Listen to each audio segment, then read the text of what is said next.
కార్మికుల ఐక్యత వర్ధిల్లాలి. అదేవిధంగా కార్మికుల హక్కులు ఏదైతే ఉన్నాయో వాళ్ళ శ్రమైక జీవనాన్ని సామాజికంగా ప్రతి ఒక్కరూ కూడా అర్థం చేసుకోవాలని ప్రపంచం మొత్తం కూడా ఏర్పాటు చేసిన ఈ కార్యక్రమం మరి ఇవాళ వాళ్ళ కష్టం ఫలితంగానే మనం ఇవాళ సాంకేతికంగా శాస్త్రీయంగా ఎంత పురోభివృద్ధి సాధించినా కూడా ఈ రోజుకి మరి మానవ కార్మికులుగా మీరంతా కూడా ఎంతో శ్రమజీవనం చేస్తూ ఉన్నారు. దానితోనే ప్రతి ఒక్కరికి కూడా ఈ రకమైన సుఖజీవనం అనేది సాధ్యమవుతుంది.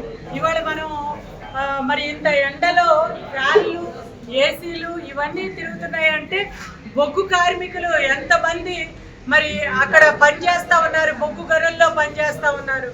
అదేవిధంగా మొన్న కరోనా కష్ట సమయంలో కూడా ఎంతమంది పారిశుద్ధ్య కార్మికులు ఆ రోజున పని చేయబట్టే మరి మనందరం కూడా ఇవాళ ఆ విపత్తులు దాటి బయటకు రావడం జరిగింది.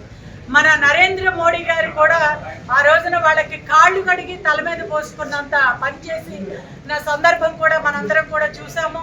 మరి తెలుగుదేశం పార్టీ ముఖ్యంగా ఆవిర్భావానికే కార్మికుడి కష్టం నుంచి పుట్టిన పార్టీ అని ఆ రోజు నందమూరి తారక రామారావు గారు చెప్పడం మరి మనందరికీ కూడా ఆదర్శం. కార్మికుడి కష్టం నుంచి మరి అదేవిధంగా కర్షకుడి చెమట నుంచి పుట్టిన పార్టీ తెలుగుదేశం పార్టీ.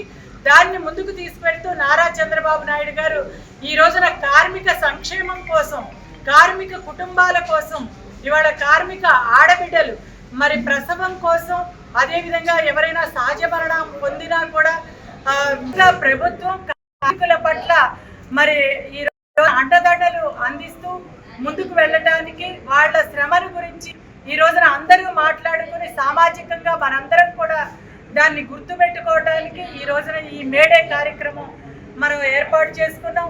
మరి కాబట్టి మీ అందరూ కూడా గౌరవమైన జీవితం గడపటానికి, ఆనందమైన జీవితం గడపటానికి ప్రజలందరూ కూడా మీకు అండదండగా ఉంటారని ఈ సందర్భంగా తెలియజేస్తూ, ముఖ్యంగా తెలుగుదేశం ప్రభుత్వం మరి కార్మికులు శ్రమజీవుల పట్ల, వాళ్ళ పని పట్ల ఎప్పుడూ గౌరవాన్ని చూపిస్తూ మరి వాళ్ళ పని గంటలు కానివ్వండి, పని దినాలు కానివ్వండి, వాటన్నిటినీ కూడా మరి సవ్యంగా జరిగేటట్లుగా ఏర్పాటు చేస్తూ మరి కార్మిక మహిళల కోసం కూడా మరి అండదండ అందిస్తుందని చెప్పి ఈ సందర్భంగా తెలియజేస్తూ మరి మేడే వర్ధిల్లాలి, మేడే వర్ధిల్లాలి.